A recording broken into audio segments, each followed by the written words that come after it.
Hey, Ron. Yeah. Power's favorite letter. R. You think it's the R, but it be the C. Oh! Victory at C. Got him. Glub, glub, glub, glub, glub, glub, glub, glub, glub, glub, glub.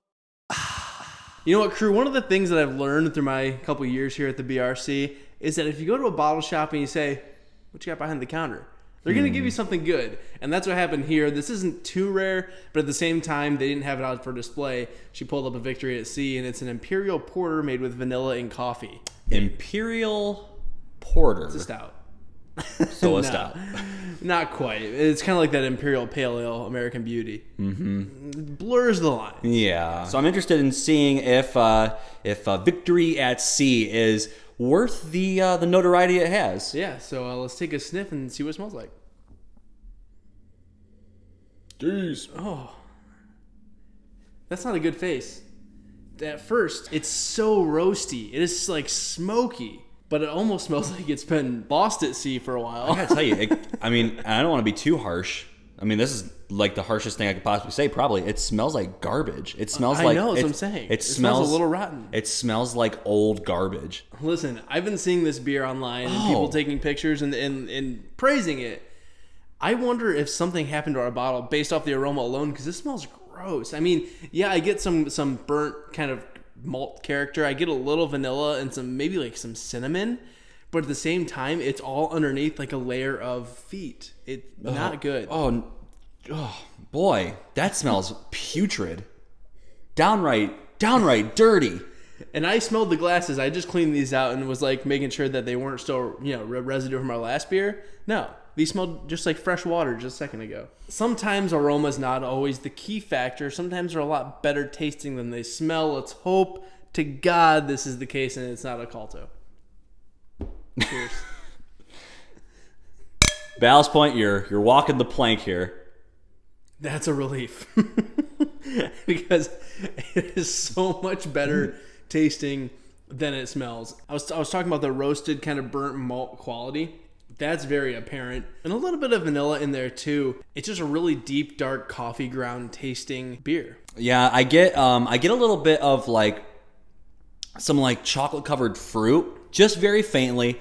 Some very faint chocolate covered raspberries, but roastiness, some slight chocolate. I'm gonna be honest though, it's being overpowered by a metallic taste for me. Yeah, it tastes very metallic. Yeah, I agree. I'm wondering if it got oxidized or. This beer's been in my fridge for a while, but it should be safe in the fridge. There is a grassy sort of aftertaste on this one, a little bit of hop presence here in the Imperial Porter on the very back end. So I'm getting a little bit of like chocolate covered greenery. There is like a lingering bitterness. Yeah. Which could, if it's an Imperial Porter, we could assume that there's going to be some bittering dark malts. Exactly.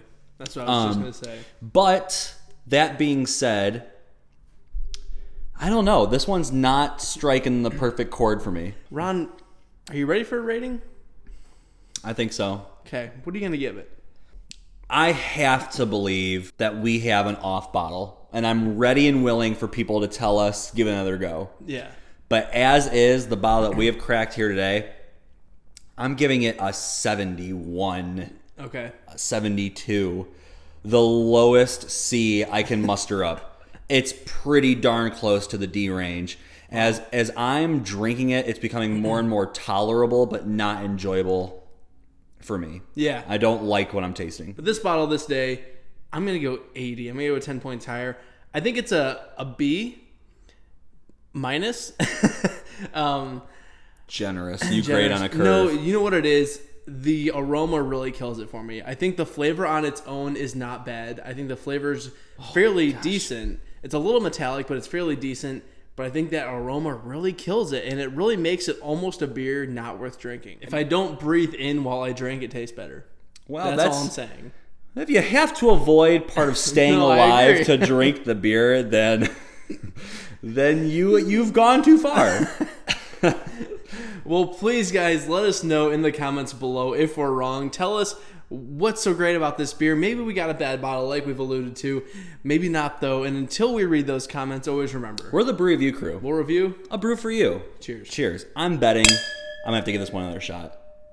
It's time for the BRC VIP of the week. And this week's BRC VIP goes to our friends at Trouble Brewing Studio. They say that this is the third Jester King review we've done, speaking of the Bière de Miel. And they said that they haven't had one yet, and they only live 100 miles from it, which is just a damn shame. I'm telling you, it's a crying shame. They got to get out there. Trouble Brewing Studios has been one of our longest friends since we've started, and we really love you guys, so thank you for always checking out our videos, and you are the BRC VIP of the week. Until next time, see ya.